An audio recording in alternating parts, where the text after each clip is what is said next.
Les femmes sont moins sanglantes que les hommes. Elles utilisent beaucoup plus souvent le poison. Ah bon? J'ai un monsieur qui vient me voir. Il me dit, voilà, docteur, je m'endors devant la télé. Il a vu ma tête à la télé et il s'endort devant la télé. Je dis, écoutez, moi aussi. Il dit, oui, mais non, moi je m'endors et j'aimerais faire 4, 5, 6 heures du matin, je suis vaseux toute la matinée. L'après-midi, ça va. Il dit, ça vous arrive tous les jours? Non, non, seulement certains jours.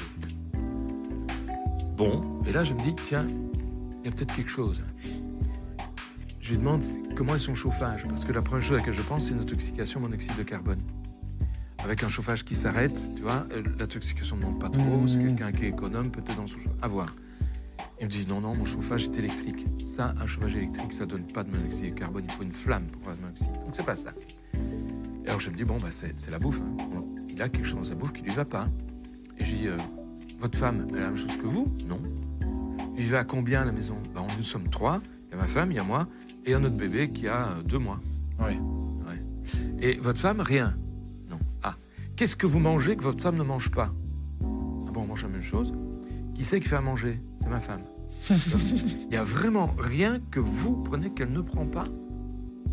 Ben si, je bois un café tous les soirs. Eh ben vous allez me prélever du café. Je lui donne 7 pots, toute la semaine, quoi. Discrètement? Oui, discret. Des pots urine, tu vois, c'est des pots avec des capuchons rouges. Ouais, mais je vois très bien. Stérile?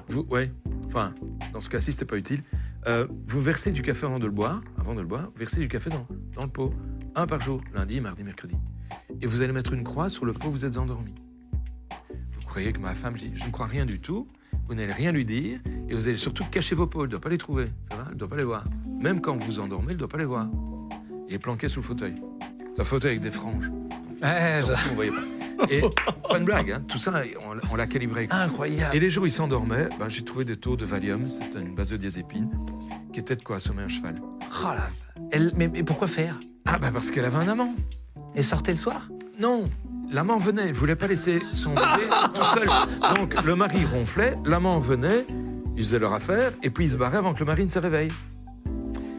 Et le mec vient me retrouver, j'ai dit, écoutez, il y a du Alors qu'elle avait un enfant de 2 mois? Ouais. Et content, il vient me retrouver, c'est qu'une boîte de chocolat, très gentil, hein, parce que j'ai rien fait payer. Très gentil, il était en train de divorcer. Et je lui dis, dites monsieur, une petite chose encore. Votre enfant, là, on fait pas un test génétique? Vous avez dit ça? Il n'était pas de lui. Non, c'est vrai. Oui, c'est vrai, il était de l'amant. Je sais pas si je raconte celle-là, faudrait que j'y pense aussi. Attends, mais il avait quel âge? C'est un couple de quel âge? Ah, ils étaient relativement jeunes, ils avaient une trentaine d'années. Il y en a qui empoisonnent. Mais c'est pas vraiment un empoisonnement. C'est Non, au sens de la loi, c'en est un. Hein. Ah bon? Ah oui, au sens belge en tout cas, c'en est un. C'est pas un empoisonnement qui mène à un décès, mais voilà, on donne quand même Un produit sans demander. susceptible de tuer, parce que les benzodiazépines peuvent tuer à quelqu'un qui n'a pas demandé, donc ça peut être considéré comme un empoisonnement. Il y a pas eu de ce problème-là, il y a eu un divorce, ça a été réglé, mais voilà, c'est quand même un empoisonnement.